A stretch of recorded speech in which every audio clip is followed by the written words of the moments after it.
Hermanos, la semana pasada comenzamos a hablar un poquitico acerca de un género literario importante que es la prosa o la poesía, que como vimos está presente en varios contextos. Pero antes de que se me olvide, algunos de ustedes ya les he dado este libro. El libro se titula Dichos difíciles de Jesús por el doctor Ángel Hernández. Él es un profesor retirado de la Pacific Union College en California. Y pues la conferencia me dio estos libros para los ancianos. Sin embargo, yo pedí extra copias, ya que habían bastantes, para poder repartirlas o compartirlas con ustedes que están asistiendo a esta clase hermenéutica, ya que es un material que les puede servir cuando vayan a estudiar algunos de los pasajes que él ha analizado aquí, pues les puede ayudar, ¿no? En cuanto a entenderlos un poco mejor, y les puede servir con una especie de comentario. Tiene por lo menos la mutilación del cuerpo en Mateo 5, 28, 30, tiene en el Sermón del Monte cuando habla de voltear la mejilla, en cuanto a aborrecer al padre y a la madre, en Lucas 14, etc. Hay varios estudios aquí, varios análisis que creo que les pueden servir de ayuda. Así que si usted no ha recibido este libro, por favor, contácteme el sábado en la iglesia para poder proveérselo y entonces tengan este material y puedan usarlo en el estudio de la palabra. Obviamente son dichos de Jesús, así que está todo en el Nuevo Testamento, en los Evangelios. Y si logro conseguir mayor material en español que ustedes puedan usar, pues voy a tratar de hacer todo lo posible para hacérselos disponibles. Así que como hablamos la semana pasada, uno de los géneros literarios más comunes en el texto bíblico es justamente la poesía y la prosa, y la semana pasada hablamos de algunas diferencias entre ambas. Por lo menos la poesía sigue una estructura métrica versus la prosa, que es más oraciones, y aunque usa a veces lenguaje figurativo, no está tan organizada como la está usualmente la poesía. Dentro de los ejemplos más comunes de poesía tenemos algunos salmos, tenemos algunos pasajes en Génesis, Isaías 53, Isaías 53 también es una poesía, y hay algunos ejemplos bíblicos en donde aparecen la prosa y la poesía juntos, y uno de ellos que es clásico para poder entender estos dos tipos de géneros es Jueces 4 y Jueces 5. Otro ejemplo también, que no sé si lo tengo más adelante o no, pero es en el libro de Éxodo. ¿Se acuerdan cuando los israelitas cruzaron el mar, el famoso en hebreo Yam Suf, ¿no? El mar de las cañas, que algunos identifican con el Mar Rojo, aunque ese punto es un poco debatido, pero obviamente está el hecho histórico, está la narración en prosa de el cruce del mar cuando se abren dos, y luego entonces tenemos el cántico de la hermana de Moisés, que es una poesía acerca de la liberación. Así que tenemos otro ejemplo donde aparecen prosa y poesía juntos, ¿no? En el mismo texto. Pero quiero que vayamos un momentito a Jueces 4 y Jueces 5. Así que si tienen sus Biblias, por favor, ábranlas en el libro de Jueces y tengan los dos capítulos mano a mano para poder analizarlos. Bien. Obviamente la historia está en el contexto de la famosa jueza Débora y cómo ella logró ser el instrumento de Dios para poder librar a los israelitas del yugo sirio. La nación de Siria se encontraba hacia el norte, donde estaba Israel, y pues obviamente las incursiones constantes hacia, especialmente lo que era la parte del norte, la tribu de Dan y toda esta área, eran constantes, y pues los israelitas no tenían forma de defenderse. Por lo tanto, Dios a través del texto nos presenta el levantamiento de Débora, y obviamente vemos todo lo que es la muerte de Císara, el capitán de los sirios, y todo lo que acontece. Así que noten cómo cómo se refiere a este incidente. Cuando saliste, los versículos Jueces 5, 4 y 5, dice lo siguiente: cuando saliste de Seir, oh Jehová, cuando te marchaste de los campos de Edom, la tierra tembló y los cielos destilaron, las nubes gotearon aguas, los montes temblaron delante de Jehová, aquel Sinaí, delante de Jehová, Dios de Israel. En la dificultad, esta es la parte, la versión poética de esta historia, pero cuando nosotros vamos a Jueces capítulo 4, nos damos cuenta que no hay ninguna mención ni de ningún terremoto, ni de ninguna catástrofe atmosférica, ningún fenómeno de lluvia. Inclusive el Sinaí está hacia el sur, está en la península de Sinaí, casi que llegando a Egipto. Por lo tanto, no tenía nada que ver con la historia. La historia había ocurrido posiblemente en la parte norte de Israel. Así que, pero en virtud del género poético, se incluye esto para decir que Dios salió a liberar, aunque en sí no está haciendo énfasis en el hecho histórico que cuando esto ocurrió hubo un terremoto. Pero vamos a ver ambos textos y a compararlos, a ver cómo se narra cada uno. Así que vamos primero a la prosa. ¿Okay? En Jueces capítulo 4 leemos lo siguiente: y Sísera huyó a pie a la tienda de Jael, mujer de Heber Ceneo, porque había paz entre Javín, el rey de Hazor, y la casa de Heber Ceneo. Y saliendo Jael a recibir a Sísera, le dijo: ven, señor mío, ven a mí, no tengas miedo. Y él vino a ella a la tienda, y él le cubrió con una manta, y él le dijo: te ruego que me des de beber un poco de agua, pues tengo sed. Y ella abrió un odre de leche y le dio de beber, y le volvió a cubrir. Y él le dijo: estate a la puerta de la tienda, y si alguien viniere y te preguntare diciendo: ¿hay aquí alguno? Tú responderás que no. Pero Jael, mujer de Heber, tomó una estaca de la tienda y poniendo un mazo en su mano, se le acercó calladamente y le metió la estaca por las sienes y la enclavó en la tierra, pues él estaba cargado de sueño y cansado, y así murió. Y siguiendo Barak a Sísera, Jael salió a recibirlo y le dijo: ven y te mostraré al varón que tú buscas. Y entró donde ella estaba, y aquí Sísera había muerto con la estaca por la sien. Así que de este lado tenemos la prosa.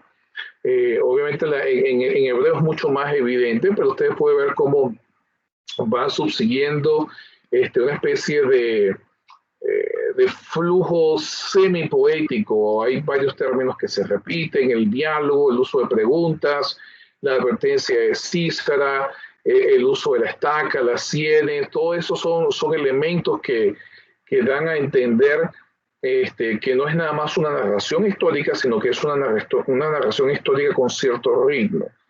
Ahora, en la poesía, noten la diferencia. En la poesía, cuando se narra el mismo evento, miren cómo dicen: él pidió agua, estamos hablando de Jueces capítulo 5, él pidió agua y ella le dio leche. En tazón de nobles le prestó crema. ¿Ven el detalle que se añade? Tendió su mano a la estaca y su diestra al mazo de trabajadores. Y golpeó a Sísera y dio su cabeza y le horadó y atravesó sus sienes. ¿Ven la cantidad de detalles que se van anexando en la poesía? Cayó encorvado entre sus pies. En la narración nos dice que estaba dormido. Quedó tendido, entre sus pies cayó encorvado, donde se encorvó y allí cayó muerto. La madre de Sísera se asoma a la ventana. Obviamente no hay ninguna alusión en la parte histórica de la madre. Sísera estaba huyendo y no sabemos dónde estaba la mamá de Sísera. Y por entre las celosias de voces dice: ¿por qué tarda tu carro en venir? ¿Por qué las ruedas de tus carros se detienen?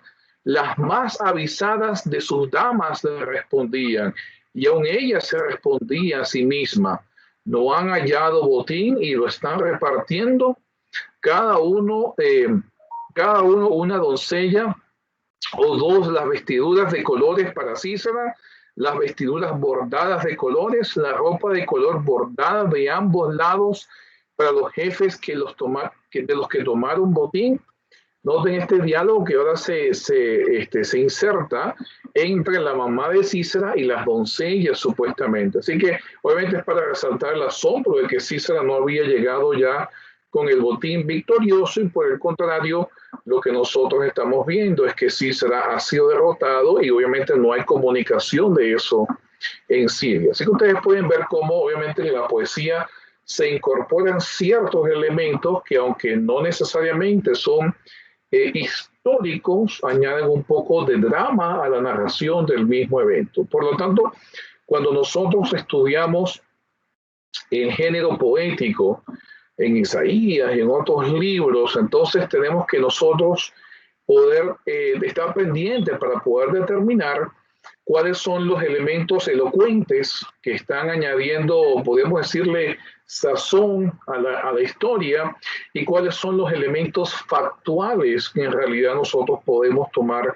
como claros, como evidentes en lo que se está diciendo en el texto bíblico. Otros sitios donde aparecen prosa y poesía juntos, tenemos en Génesis 1, tenemos ambos elementos presentes. En Génesis 3 tenemos una narración un poco diferente, en donde también se mezclan ambos géneros, como les había mencionado, en el cruce del mar Rojo, en Éxodo 14 y Éxodo 15. Y entonces, pues, tenemos presente en esto. También lo vemos, como les dije, en Isaías, en Oseas y en otros libros. Tenemos la misma, especialmente libros proféticos, tenemos presente ambos géneros. Algunos géneros son netamente poéticos, como los salmos, obviamente, y uno que es muy famoso, que es Cantar de los Cantares. Es una completa poesía acerca del romance entre un rey y su esposa. Interesante en cuanto a Cantar de los Cantares, que era uno de los libros que por la denotación explícita de la intimidad entre el rey y su esposa, muchos judíos lo consideraban, muchos rabí judíos lo consideraban demasiado explícito y secular, por lo tanto no estaban opuestos a que fuese considerado con autoridad canónica. Sin embargo, hoy en día lo tenemos y obviamente demuestra que Dios también está de acuerdo con el amor romántico dentro del vínculo del matrimonio. Obviamente la parte ya, el clímax de Cantar los Cantares es la intimidad entre ambos, pero esa intimidad ocurre dentro de los límites de la unión matrimonial. Muy bien. Una de las cosas que es bastante común en lo que es la poesía, en ambos géneros, de hecho, es el uso de paralelismos. Y quiero darles algunos ejemplos de estos paralelismos. Primero que voy a hacer es, quiero que vayan conmigo a Colosenses, capítulo 1, versículos 15 al 20. Y para que ustedes vean más o menos el uso de estos paralelismos, yo traté de clasificárselos con colores. Y obviamente cuando nosotros vemos las cartas de Pablo, ¿no? Pablo a veces usa expresiones comunes, a veces usa himnos, a veces usa discursos, inclusive él llega a insertar,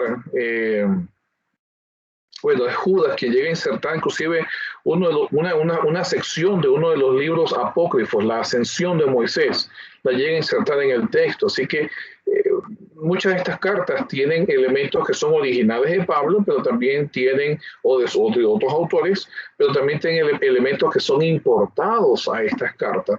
Y eso es otro elemento a tomar en cuenta cuando nosotros estamos estudiando el texto bíblico. Pero vayamos a Colosenses, capítulo 1, versículos 15 al 20. Noten, vamos a leerlo a partir del versículo 15 y vean cómo los elementos se vuelven a repetir en los siguientes 3 versículos. Él es la imagen del Dios invisible, el primogénito de toda creación, porque en él fueron hechas todas las cosas, las que hay en los cielos y las que hay en la tierra, visibles e invisibles, sean tronos, sean dominios, sean principados, sean potestades. Todo fue creado por medio de él y para él. Él es antes de todas las cosas y todas las cosas en él subsisten. Esto es el versículo 17. Noten cómo se vuelve a repetir los elementos solamente para énfasis. Versículo 18. Y él es la cabeza del cuerpo, que es la iglesia, porque él es el principio, el primogénito entre los muertos. Es decir, en el versículo 15 se le llama el primogénito de toda la creación, en el versículo 18 se le llama el primogénito entre los muertos. Es decir, que ambas alusiones están relacionadas. Por lo tanto, cuando yo voy a estudiar este pasaje y veo este paralelismo, es como una especie de banderita que se alza. Presta atención a esto porque aquí hay algo importante. Noten el versículo 16 y el versículo 19. En el versículo 16 tenemos la idea de que todas las cosas en él fueron creadas. Noten el versículo 19, por cuanto agradó al Padre que en él habitase toda plenitud. Tenemos la idea de todo. En el versículo 16, todas las cosas fueron creadas en él. En el versículo 19 tenemos que Dios al Padre le agradó poner toda plenitud para que habitase en él. Nuevamente pueden ver el paralelismo y cómo se comparan ambos textos. Y noten en el versículo 20, así como en el versículo 16, que todo fue creado por medio de él, en el versículo 20 es por medio de él, de Cristo, reconciliar consigo todas las cosas, y noten, así las que están en la tierra como las que están en los cielos, que fueron creadas en él, las que están en el cielo y las que están en la tierra, haciendo la paz mediante su sangre, la sangre de su cruz. Por lo tanto, cuando yo voy a estudiar este pasaje, ¿cómo puedo hacer yo la comparación? Sencillo, me doy cuenta de que primogénito de toda creación está relacionado con la idea de primogénito entre los muertos. Me doy cuenta de que el hecho de que todas las cosas en él fueron creadas está relacionado al hecho de que el Padre puso toda plenitud para que habitase en él.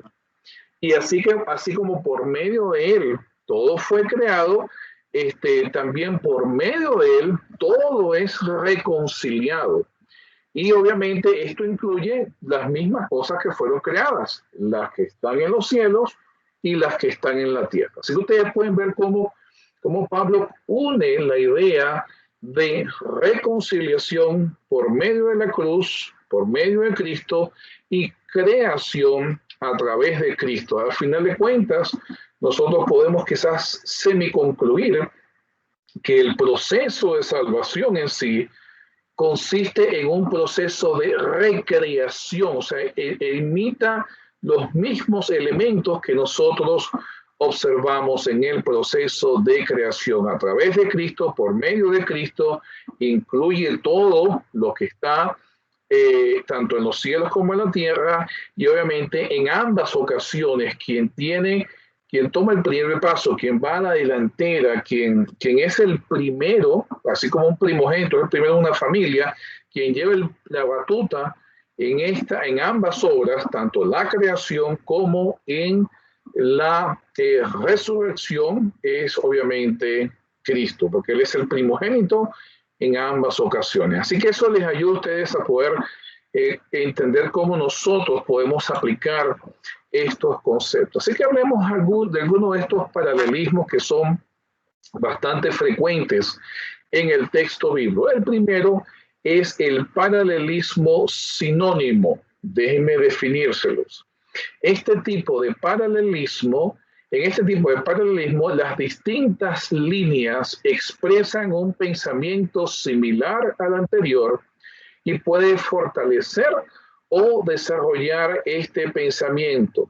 Está basado en el uso de la repetición, como lo vimos ahorita en Colosenses, nos damos cuenta de que se repiten las ideas y entonces se expande un poco, se repite la misma idea, pero se le añade un concepto diferente. Veamos algunos ejemplos de este tipo de paralelismo sinónimo. En Mateo 7, 7 al 8, se nos dice, pedid y se os dará, buscad y hallaréis, llamad y se os abrirá. Y entonces Jesús vuelve a repetir nuevamente, porque todo el que pide, recibe, el que busca, halla, y al que llama, se le abrirá.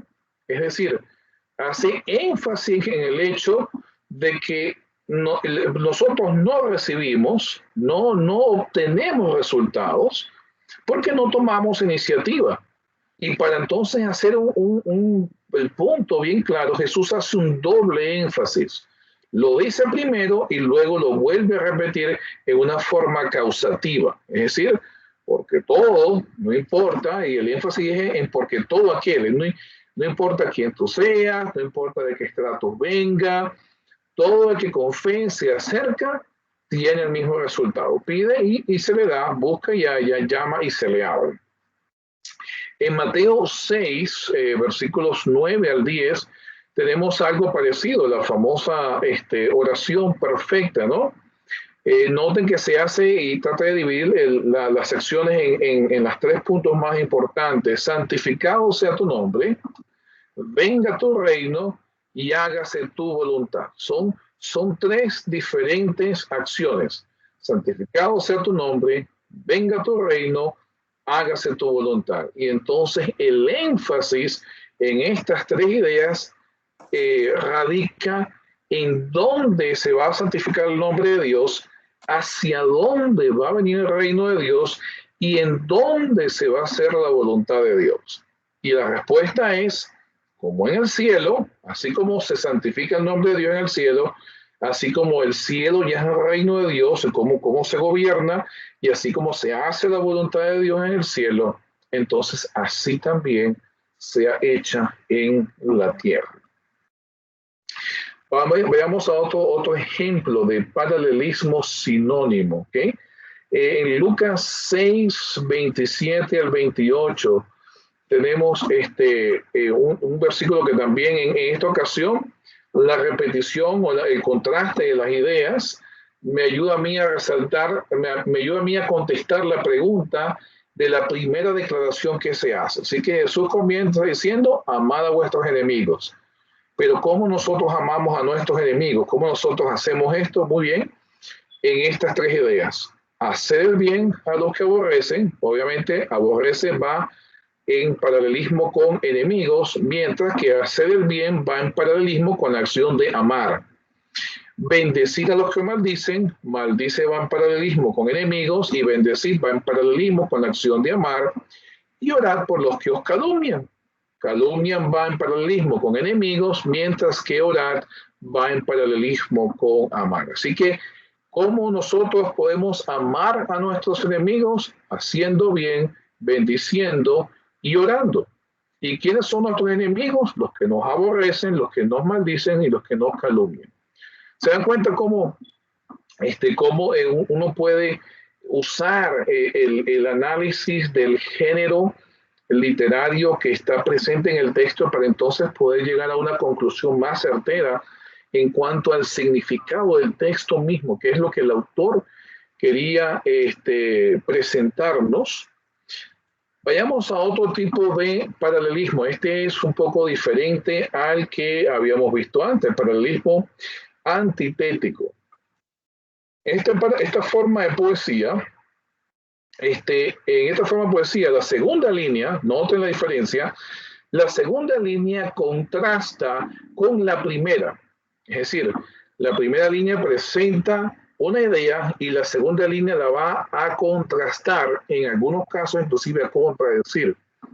En lugar de proporcionar un paralelo sinónimo o un ejemplo específico del contenido general que se encuentra en la primera línea, proporciona una declaración antitética. Esta es la forma más común de paralelismo en la Biblia y solamente Jesús nada más la usa 130 veces. Por lo tanto, presten atención a este tipo de paralelismo. Obviamente, la idea central va a estar en el contraste de ambas ideas. Así que vamos a ver algunos ejemplos que vemos en el texto bíblico. Proverbios 15:17.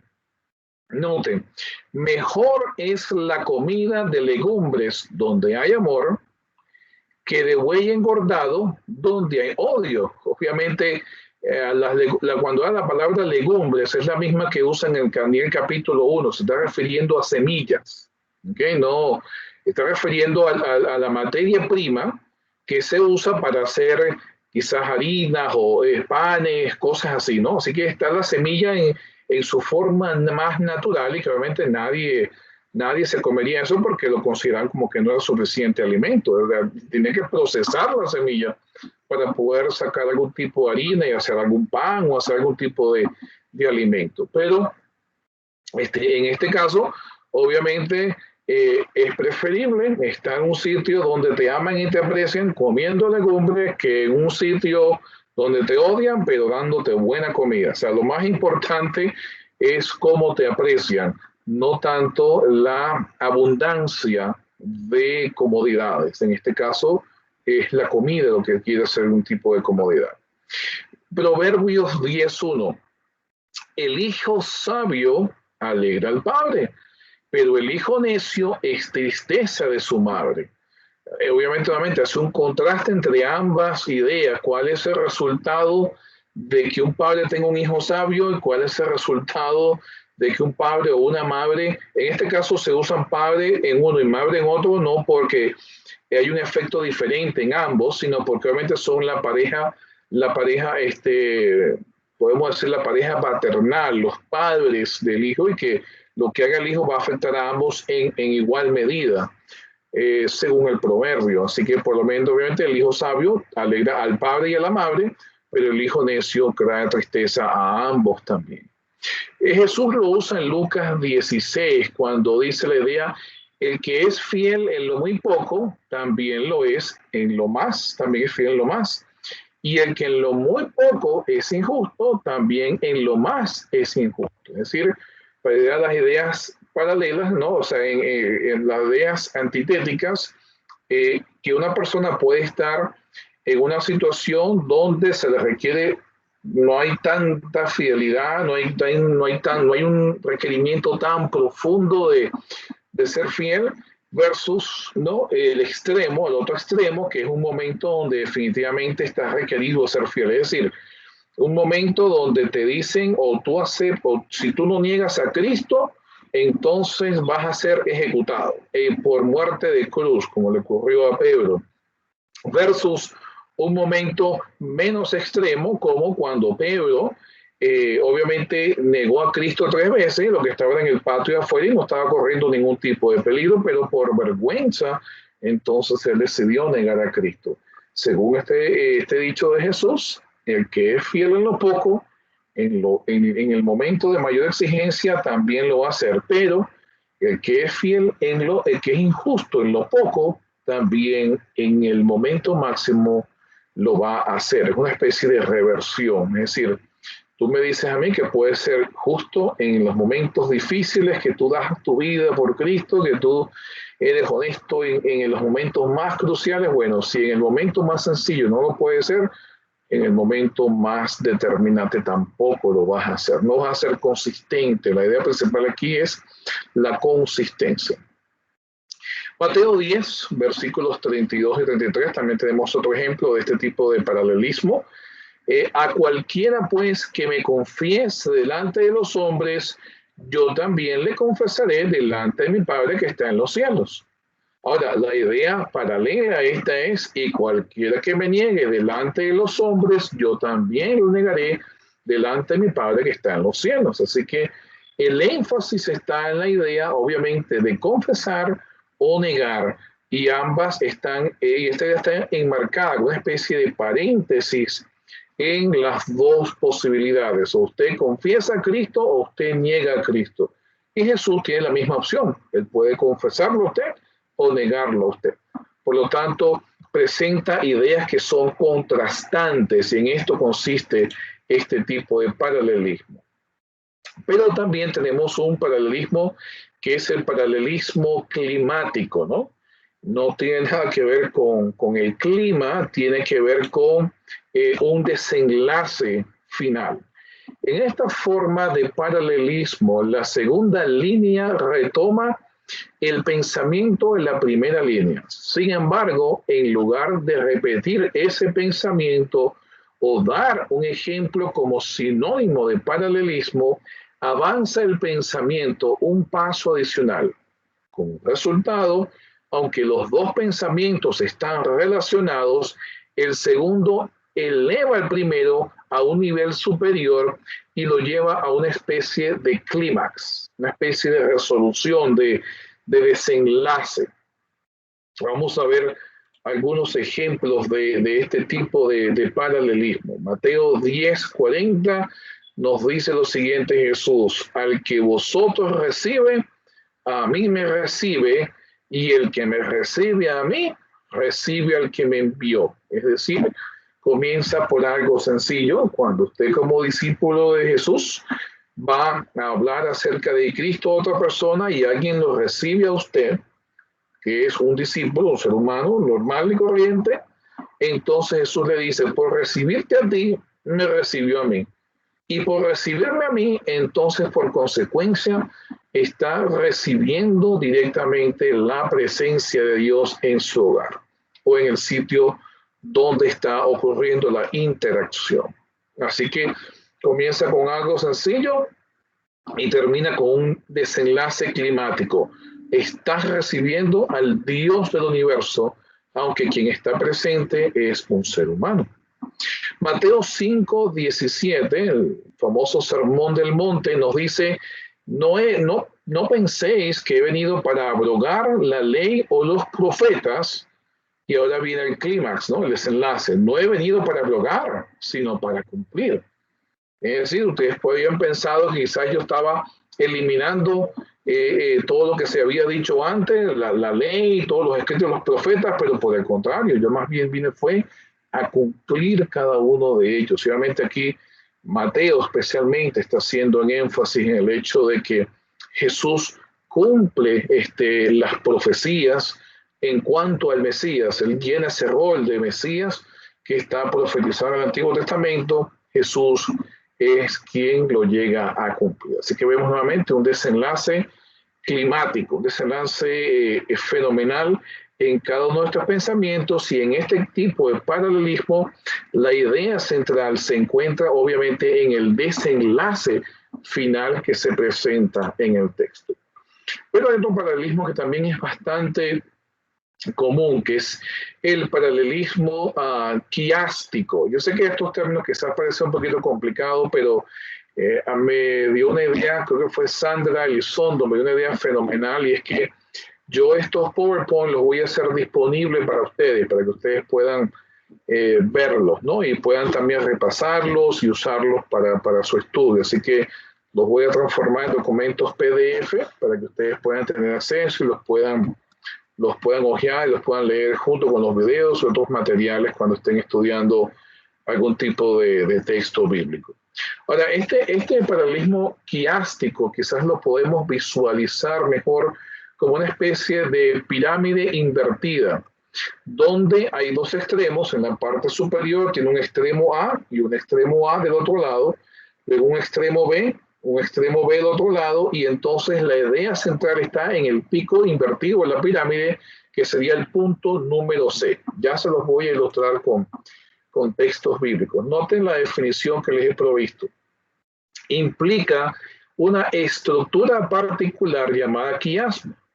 En un quiasmo tenemos una inversión de enunciados o de declaraciones paralelos en forma siguiente: A, B, o sea, A, B, B, y entonces la idea central en el C.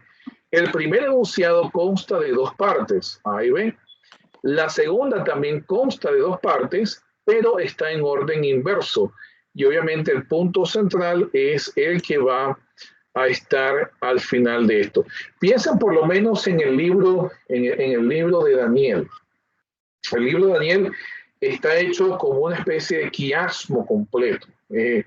usted ve que por lo menos en las profecías de Daniel comienza primero, ¿verdad? Con la bestia terrible, luego de la bestia terrible, entonces viene la parte de la bestia del león, que es la cabeza de oro en Daniel 2, entonces viene los pechos, ¿okay? Que son de plata, obviamente tenemos el oso, que es una especie de bestia con un lado más alto que el otro. Luego tenemos el bronce y tenemos en la profecía de Daniel 7, entonces la bestia de leopardo con 4 cabezas. Luego tenemos el hierro que desmenuza y destroza, y en Daniel 7 tenemos la bestia terrible que también destroza. Y finalmente tenemos los pies de barro, y entonces tenemos a lo largo de Daniel 10 y 11 todo el conflicto entre los famosos reyes del norte y del sur. Ustedes pueden ver que se presentaron unas ideas, pero luego en Daniel 7 se repiten y se repiten con mayor lujo de detalles, y así va a ocurrir en Daniel 8, vuelve a tomar la profecía, pero añade más detalles, luego Daniel 9 añade un poco más de detalles, y Daniel 10 y 11 añaden mucho más detalles todavía, culminando obviamente en Daniel 12, en la liberación o la redención del pueblo de Dios. Quizás un ejemplo más sencillo para poder visualizar el paralelismo quiástico lo podemos ver en Mateo 23:12. Noten, el primer punto A, porque el que se enaltece, el punto B, será humillado. Repito otra vez la misma idea, y el que se humilla, en el punto A, será enaltecido. ¿Ven la pirámide? O sea, tienes A, el que se enaltece, porque el que se enaltece será humillado, la idea de enaltecerse, y luego nuevamente se vuelve a repetir después la idea de enaltecerse. Y en el centro, obviamente, es el punto principal. No seas orgulloso, no vivas exaltándote a ti mismo, sino que más bien sea humilde, porque aquel que se humilla va a ser enaltecido. Mateo 8:35 tenemos otro paralelismo quiástico también, porque todo el que quiere salvar su vida, punto A, en punto B, la perderá. Y todo el que pierda su vida por mi causa y del evangelio, entonces el punto A la salvará. Nuevamente es una estructura quiástica donde el punto A se vuelve a repetir al final y en el centro tenemos la idea central.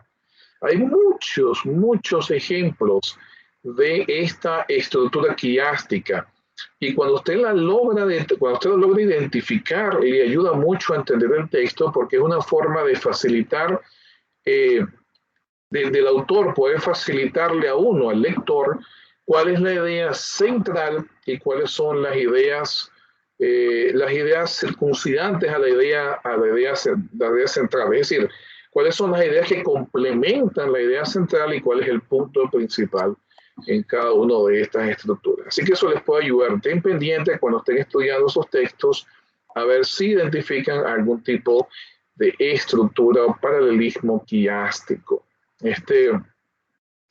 Muy bien, ¿tienen alguna pregunta? Tenemos por lo menos un minuto para alguna pregunta hasta ahora de lo que hablamos hoy. ¿Sí quedó más claro o desean que la semana que viene revisitemos un poquitico más alguno de estos paralelismos? ¿Qué ustedes piensan? Pienso, pastor, pero es que se puede repetir el climático y el quiástico un poco más. Ok, perfecto. Entonces yo voy a hacerme una nota para entonces la semana que viene explicar un poco más el quiástico y el climático, ¿ok? Lo más importante en el climático, háganse la siguiente pregunta.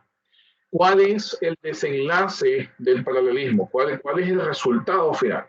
Y en el quiástico, lo más importante es localizar la idea central en el paralelismo. Es la pregunta que tienen que ustedes hacerse cuando identifican esta repetición de ideas.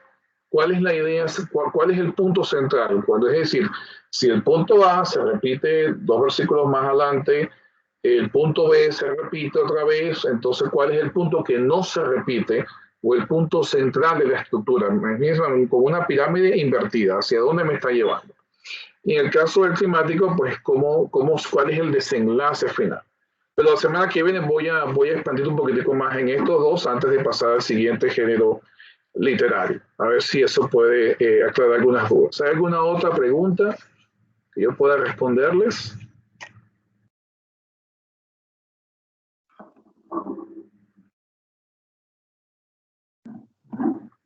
Muy bien. Quizás tienen dudas, pero están ocupaditos. Mire, se quiero recordar, por favor, déjame ver si puedo quitar la pantalla aquí para entonces poder mostrarles nuevamente el libro.